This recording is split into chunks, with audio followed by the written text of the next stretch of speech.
ایسے میں ایک جانب ہم دیکھ رہے ہیں کہ سیاسی طور کے اوپر معاملات مختلف نظر آ رہے ہیں. سر آپ کس طریقے سے دیکھ رہے ہیں تمام صورتحال کو؟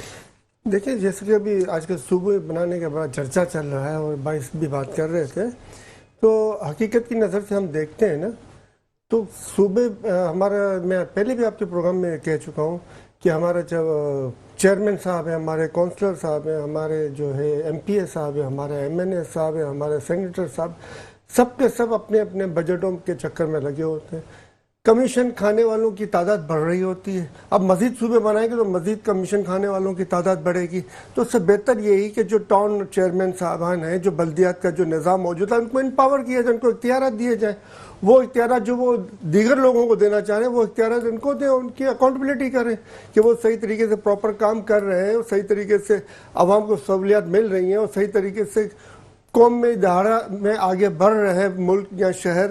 تو وہ آپ دیکھیں کہ وہ مفقود ہے، کیونکہ اوپر لیول پہ ہی جب کام نہیں ہو رہا ہے، اوپر لیول پہ جب جتنے ہزار ارب، ہم 20,000 ارب جو کیپیسٹی کی مد میں ہم آئی پی پی ایس کو دے رہے ہیں، اتنے میں ہم ایٹومک بجلی بنا کے پورے پاکستان کو فری بجلی دے سکتے ہیں، بلکہ اس میں بھی پیسے بچیں گے ہمارے. مگر جب ہم خود اپنے پیروں پہ کلہاڑی مارنے کے لیے تیار بیٹھے ہوں تو اب غیر کیا کرے گا؟ صوبے بنانے سے کیا فرق پڑ جائے گا جب اوپر لیول سے ہی ہمارا ستیہ ناش کیا جا رہا ہے؟ ڈاکٹر سمر مبارک نے کہا تھا تھرکل پروجیکٹ سے ہم جو ہے وہ ایک ٹیکنالوجی حاصل کر چکے ہیں جس سے بجلی بھی ہمیں ملے گی، گیس بھی ملے گی، تیل بھی ملے گا، اور کئی سو سال تک وہ ہماری ملک کی ضرورت کے لیے کافی ہے. کام نہیں کرنے دیا گیا. سر تھرکل پہ کیا کام ہو رہا ہے اس وقت؟ وہاں سے وہ پرانے طریقوں سے کوئلہ کھود کے نکالا جا رہا ہے اور صرف بجلی بنائی جا رہی ہے، جبکہ ان کا کہنا تھا کہ ہم نے وہ ٹیکنالوجی حاصل کر لی ہے جو ڈرل کر کے زمین کے اندر جائے گی، اور وہاں سے جو ہے گیس الگ نکلے گی، الیکٹریسٹی الگ نکلے گی، اور پیٹرول الگ نکلے گی. ایک جگہ سے ہم 3 چیزیں حاصل کر سکتے ہیں. آج اس سے بھی مہنگے سستے داموں، جس سے ہم مہنگے داموں میں ہم بجلی حاصل کر رہے ہیں اس وقت. تو قوم کو آگے لے جانے کے لیے قومی پالیسیاں بنائی جائیں گی تو کام ہوگا. جب بیرونی آقاؤں کے اشاروں پہ بیرونی اکاؤنٹوں میں ڈالر جمع کر کے ان کی بتائی ہوئی پالیسیوں سے کھیلا جائے گا، قوم کو دبایا جائے گا، قوم کو نچوڑا جائے گا، تو آپ بتائیں ملک کو قوم کیسے آگے بڑھے گا؟ ٹھیک. سیاسی طور پہ بھی ہم دیکھ رہے ہیں کہ اگر ہمیں مستحکم ہونا ہے تو تمام سیاسی جو جماعتیں ہیں ان کو اکٹھا ہونے کی ضرورت ہے. ایسے میں اس وقت سیلابی صورتحال بھی ہے. سر دوسری جانب 27 ستمبر کے حوالے سے بتائیے گا کہ ایک جلسہ کیا جا رہا ہے. سر کس طریقے سے دیکھتے ہیں اور کیا منشور ہوگا اس جلسے کا؟ دیکھیں یہ جلسہ جو ہے وہ پہلی بات تو ہے کہ کیوں ایک صوبے میں ہو رہا ہے. کیا پی ٹی آئی کے دور میں کیا دیگر جماعتوں کو جلسوں کی اجازت نہیں تھی؟ کیا ان کو ریلیاں نکلنا کی اجازت نہیں تھی؟ آج پشاور میں جلسے کے لیے لوگ جا رہے ہیں تو یہ پنجاب کے اندر گرفتاریاں ہو رہی ہیں، لوگوں کو گرفتار کیا جا رہا ہے، ان کو روکا جا رہا ہے، جلسوں کے میں نہ جانے پائیں. کوئی اجازت تھی لاہور میں جلسے کرنے؟ کیوں نہیں سر، بالکل تھی. وہ سندھ سے ریلیاں لے کے وہاں آئے ہیں لوگ، لیگ نے بالکل جلسے کیے ہیں انہوں نے اپنے، اور آپ کو پتہ ہے سب جماعتوں نے مل کے ریلی بھی نکالی تھی، سپریم کورٹ کا گھیراؤ بھی کیا گیا تھا. تو یہ سب چیزیں تو ہوئی نا. اب یہ تو آزادی اظہار رائے جو مفقود ہوتا جا رہا ہے.